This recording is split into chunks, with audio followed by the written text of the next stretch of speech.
students, and welcome back to the virtual camp of Company K, 67th New York Infantry, 1st Long Island Volunteers. My name is Max Kenny, also known as Lieutenant William Kent. In this video, we'll answer the question, what did the soldiers wear? The soldiers' uniform.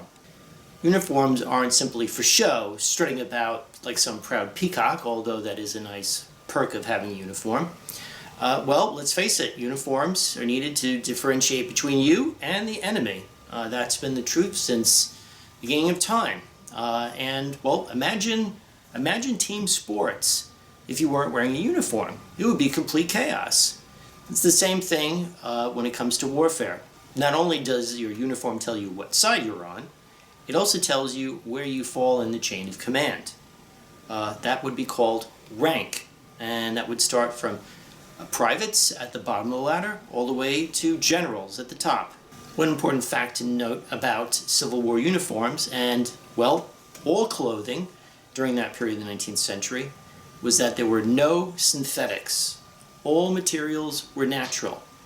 That means you didn't have things like polyester or nylon or spandex. There were also no zippers, and there were no elastics. So to keep your clothes up, they used a lot of belts, buckles, and buttons. What was the main fabric used to make a soldier's uniform?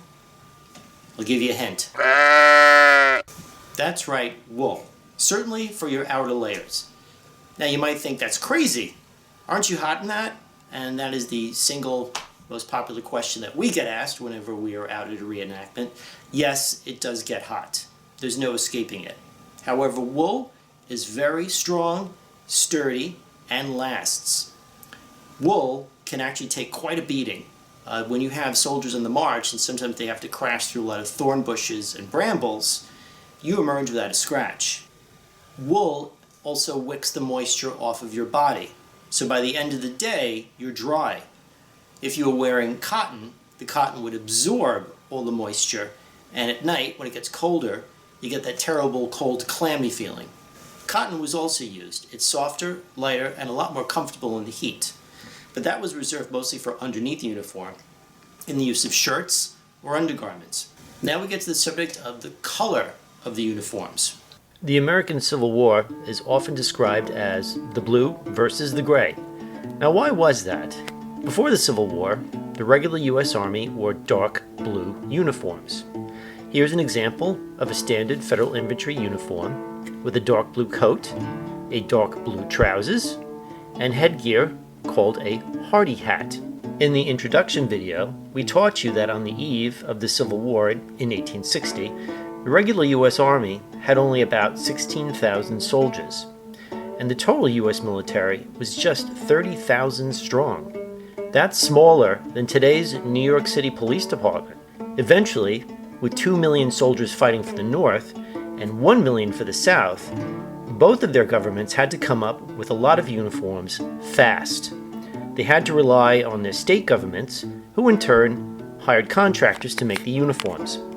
The North stayed with blue. However, as regiments were raised locally, many soldiers adopted different styles, often reflecting popular tastes or reflecting their ethnicity. Some regiments dressed in flamboyant uniforms called zouaves or chasseurs that were based on the French army, which, in the 19th century, was the most admired and copied army on earth. You also had the 39th New York, otherwise known as the Garibaldi Guard, made of Italians, Hungarians, and other East Europeans, and they wore dark uniforms with feathered hats. There was even a Scottish regiment, the 79th New York, that went into battle wearing kilts. Over in the South, they had more of a struggle to outfit their men as they didn't have the factories of the North, and that led to a lot of improvising. While gray was used, mostly in the officer ranks, soldiers wore whatever they could get their hands on. Sadly, this riot of color confusion on both sides led to tragedy at the first battle of the Civil War, at the Battle of Bull Run, just outside of Washington, D.C. in Virginia. The soldiers fired upon men on their own side, with Northerners wearing gray, Southerners wearing blue, and no one having any clue what side the Red soldiers were on. Eventually, the uniforms became more uniform, with the North remaining blue and the South having gray or a shade of brown called butternut. Now I'll be demonstrating for you what it would be like to get dressed as a federal soldier, specifically an enlisted man. Now, the enlisted were the lower ranks of the Army. That included privates, corporals, and sergeants. They made up the vast bulk of the personnel in the Army. They different from the officers. Officers received a commission from the U.S. government. They got paid a lot more money. I guess the best way to really distinguish between, say, the enlisted men and the officers is that today the enlisted men would be seen as the employees, whereas the officers would be seen as the supervisors. Now, when you arrived in camp as an enlisted man, you were given two types of clothing, either too big or too small. What you would have would be these wagons that would be tossing out shirts, coats, pants, and you'd pretty much just have to trade around to find something that fits you. Now we'll just start with the basics. Here I am wearing a simple cotton shirt. That was the most popular type. Linen, which is a type of, linen is made from flax. That's another light material. Although some men actually did wear flannel or even wool shirts, well, especially when it was colder. And I have wool trousers. I don't think that's in frame, but you're going to see it a little bit later as I pull the camera out. But in order to keep those wool trousers up, I needed to use these, which are, well, suspenders or braces. And if you'll notice, these are made of cloth, and if you notice, they don't stretch. They're not like today's elastic, because as I'd explained earlier, you didn't have elastics yet. Okay. Now I'm going to put on a sack coat. Okay. The enlisted men wore sack coats. Now, before the Civil War, they wore frock coats, which were longer, a little bit more constricting. But at the start of the Civil War, they went with something which is a little bit roomier, and certainly a lot more practical when working out in the field. Sack coat is made of wool, has 4 buttons, and it only has one pocket, and that's on the inside left breast. Civil War uniforms don't have a whole lot of pockets because manufacturing pockets was a little bit more expensive, and of course the Army was looking to cut costs. Alright, there we go. Now of course I'm wearing a blue coat, although it is a bit faded from being out in the sun. On top of my head, I have my forage cap. That's what the enlisted men would wear. It's made of wool, and it does kind of form a bucket shape, which is pretty handy when you go out foraging. And this goes in the top of your head, like this. You have a visor, which is to protect you from the elements, and you might also be asking yourself, and you might have seen this in a lot of movies, is this thing here with the buckle? That's actually a chin strap. Now, infantrymen, which they marched on their feet, they really didn't have much use for this, but this was very handy if you were in the cavalry, if you were riding a horse, because then you would just pull it down under your chin, and it will keep your hat from flying off. Also, here on my sleeves, I have stripes. Okay, now, enlisted men, you had privates. Privates would not have any stripes, and actually the technical term would be chevrons. That's what they were called then. Privates would have no stripes. Corporals would have 2 stripes. This is 3 stripes, which means I am a sergeant. I'm the highest ranking enlisted man. Okay, now what we'll do is we're going to move on and show you the entire ensemble and the accoutrements. Now here I am, fully accoutered up and ready for battle. And getting on with the rest of the ensemble. Now you can see my trousers. Wool. Further down, I'm wearing wool socks. Very thick wool socks, because when you are in the infantry, and I'm an infantryman, you're marching a lot. Sometimes soldiers could be marching for up to 20 miles a day. That's why that is why your shoes are very important. And the shoes that I am wearing are called brogans. A little too far, I'll give you a close-up a little bit later. But brogans are entirely made of leather, and they're very soft, and they're actually quite comfortable. However, leather wears out. So on the bottom, what they have to do is they have to put on heel plates. And the heel plates help the footwear last a lot longer on the march. You have to remember back then in America there were no paved roads, so it was quite rough going. Oh, and what other natural material am I wearing besides wool? Anyone guess? Leather. Lots and lots of leather. I am wearing a leather belt. I am wearing over here, on my right side, a leather cap pouch, which carries the percussion caps for the musket, and the cartridge box, which has about 40 to 60 cartridges, paper filled with black powder, and a bullet. We'll be talking about these later in the How Did They Fight video. And on this side, I have what's called a scabbard, which carries my bayonet. Again, we'll talk about that later when we're discussing weapons. And then these two items, which is this, is called a haversack. And a haversack is a piece of canvas, and it's tawed to make it somewhat waterproof. And this is where you would carry all your rations. As you can see, this is not refrigerated, so it gets quite messy in here. And then, last but not least, you have probably the single most important item on the entire soldier's person, and that is the canteen. Because the men needed to have water all the time, and that's most especially true in the summer months. Alright, and, well, of course, you would also have your musket. But again, we'll be talking about this in the How Did They Fight video. Musket's about 10 pounds.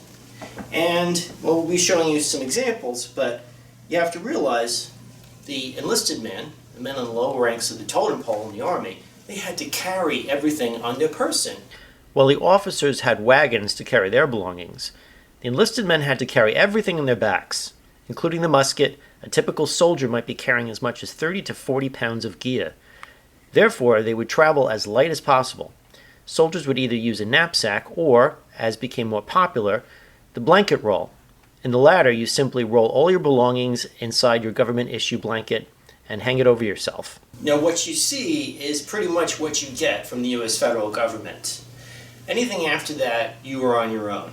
Now, if you wanted to if you needed to get a new coat, a new shirt, a new pair of trousers, that's when you would go to the department in the Army called the quartermaster. The federal government gave you no change of clothes. You wore what you received 24 hours a day, 7 days a week, all year round. If you wanted a replacement, you had to visit the quartermaster. Now, the quartermaster is the department of the Army which is responsible for supplying the men, including uniforms. The North had the means to replace uniforms, but in the South, their situation was more desperate. By the end of the war, Confederate soldiers were in rags, and it wasn't uncommon for the Confederate soldiers to steal the clothing off dead Northern soldiers out of sheer necessity. Now, during the Civil War, they did have the post office. So if you were really lacking in clothing, you could simply write home. In the 19th century, it was expected that all women knew how to make clothing. And you would simply write home to your mothers, sisters, wives, daughters, and say, "Help, I'm freezing, knit me something." So they would send, say, scarves, or this is my handy nightcap, which comes in very handy when you're sleeping in freezing temperatures in your canvas tent. You can also get gloves, undergarments, whole pieces of clothing from back home. Now, this is an example of an infantryman's frock coat. At the start of the Civil War, frock coat was the standard issue for the regular U.S. Army. As you can see, it's much longer, it's a little bit more tight-fitting, and while the war progressed, the frock coats were seen to be not as being very efficient, especially when it comes to manual labor. So in time, frock coats became formal attire. This is something that you would wear for special occasions, ceremonies, if a general is visiting. All right, here we have an example of the infantryman's greatcoat. And why is it great? Well, it's great only part of the year. namely the wintertime. This is actually quite warm, and it has a couple of handy features, namely this cape to protect you from the elements, and these extendable sleeves, like this. Now here's a crucial piece of equipment that was issued to the US soldiers. Okay, this is called a gum rubber blanket, and what you see here is a piece of square canvas. On one side you can see the canvas, on the other side is vulcanized rubber. Now this vulcanizing rubber was a revolutionary new process invented by a gentleman named Charles Goodyear, hint, hint, that came in the 1850s. And what it did was it enabled waterproofing. You can actually apply rubber to cloth or any other item. So you have this big square, and you might notice there is a slit in the middle of it. So if it's raining, this becomes your raincoat, better known as a poncho. Same concept as today. Keeps you nice and dry. This has gotten a lot of use. But in the interest of efficiency, this is a good example of dual-purpose technology. Because not only is it a poncho, but when the men were marching and it was time to bed down for the night, they would take their gum rubber, lie it out on the ground with the rubber side down to keep out the ground moisture, and then they would take their government-issued woolen blanket, nice and toasty, lie it out like this, and this would be your bed for the evening. Night-night.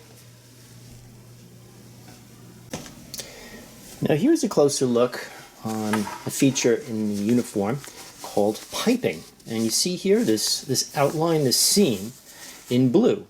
And there is a reason for that, and for the fact that the chevrons are also blue. This denotes your position in the army. If it's blue, you're in the infantry, which means you march on your feet.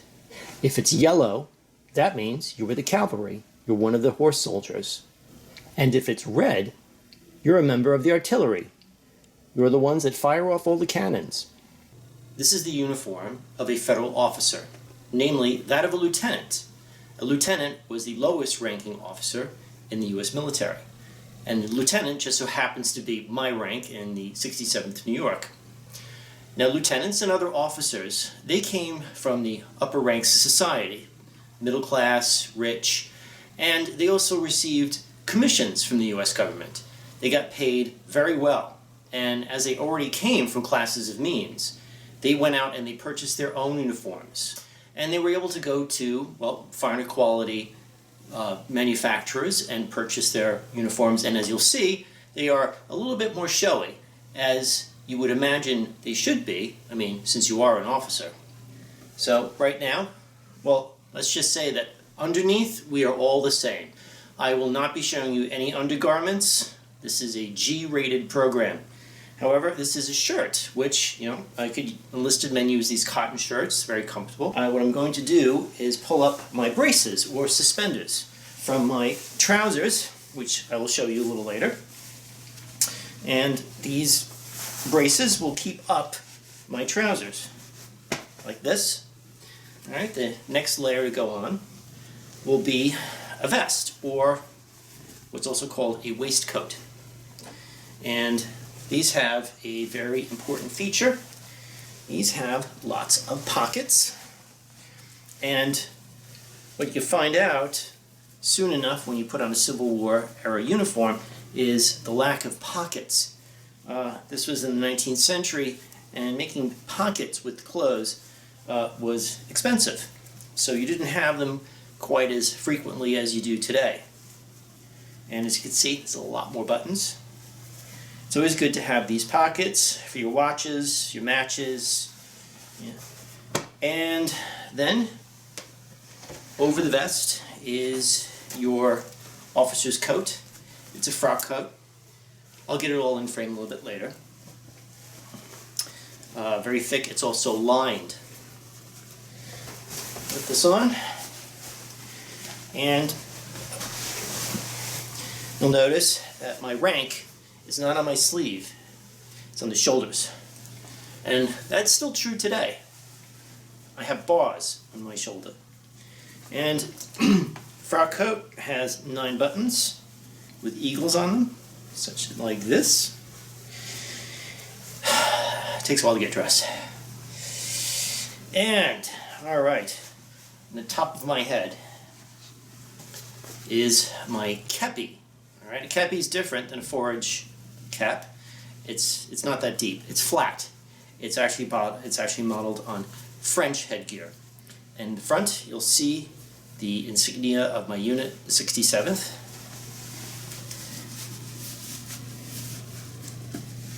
And I'm all ready to put on an officer's accoutrements. Well, now that I'm completely outfitted, I can show you the rest of the Federal Infantry officer's uniform. You've already seen the top half. The lower half would be my wool trousers. And on my feet, I'm wearing officer's boots. Quite fashionable. That was an option for the officers. Frankly, since they're buying their own uniforms, they could wear whatever they want. However, a lot of officers also just simply wore the good old-fashioned brogans, as you see, and just as the heel plates are on the brogans, I have heel plates on my boots. And we'd be wearing the same types of socks. Big, thick, woolen socks. Great for marching. And then, well, as far as all the leathers are concerned, officers did not carry muskets. They carried sidearms, such as this pistol right here. We'll talk more about the pistols in the weapons section. And they would also be carrying a sword, like this. Again, we'll talk more about swords when we get to the part about how they fought. This is going to go back in the scabbard, which is on this side. On my right side would really be no different than anyone else in the Army. I'll have my haversack for my rations, and then of course, the most indispensable part of your ensemble is your canteen. One other accessory that an officer would have would be these leather gloves, which are called gauntlets. This. Ta-da! Now this is just one example of a Confederate uniform. And remember, I did say that there is a lot of variety on the southern side, mainly due to the fact that they didn't have the factories that the North had. Nevertheless, this is a pretty good representation of what a private in the Confederate Army would be wearing. You'll notice that this jean cloth material is not gray. In fact, it's a color that we call butternut. And it's sort of like a brownish gray. And the reason why it's called butternut is because it's dyed with the shells of nuts. Again, remember, the South just didn't have the factories that the North had. So they had to improvise when it came to coloring their uniforms. Now on top what I have is called a shell jacket, which is different than a sack coat. Shell jacket rides a little bit higher, it has a few more buttons, and it's a little bit more snug. I would have trousers. Well, underneath, I'd really just be wearing the same thing as any other soldier, regardless of what side. Same thing for the footwear, woolen socks and brogans. I have here, on this side, of course, I don't care who you are, you're going to have a canteen. And this is a haversack. Again, you know, in the South, they just didn't have the industry of the North, so they had to improvise a lot more. Okay, this is actually handmade, probably by one of the women folk at home, possibly a wife, daughter, mother. And on the top of my head, what I have here is, well, a Confederate forage cap, and this actually happens to be gray. Remember, there was gray over on the Confederate side. Now, out in the South, since they had to improvise with their clothing a lot more, and this was also true certainly for the Union troops fighting out in the Western theater, is to use something called a slouch hat. Now, slouch hat was really just one big piece of felt. And this was civilian attire. This was not something that was issued by either of the two governments. But as the war went on and the men adapted, they found that these slouch hats were a lot more efficient when it came to the elements in terms of rain, snow, and certainly the sun. Now, the accoutrements that the Southern soldiers wore were different than the ones worn by the Yankees in the North. Key difference, obviously, for identification are the belt buckles, which say CS instead of US. CS standing for Confederate States, and you'll actually find some buckles which will say CSA for Confederate States of America. As the soldiers had to look after the uniforms, every soldier carried one of these, and this was called a housewife. And quite simply, as you can see as I unfold it, what do we have here? We have needles, thread, some spare buttons, some pieces of cloth. There we go. It's a sewing kit. And as you might have seen from the state of my enlisted man's trousers, this has seen a lot of use. Well, students, we hope that you enjoyed watching this video, and we hope that you've learned something about what the soldiers wore, the soldiers' uniform. Right now, we'll move on to question and answer. You ask the questions, and we'll answer them the best that we can.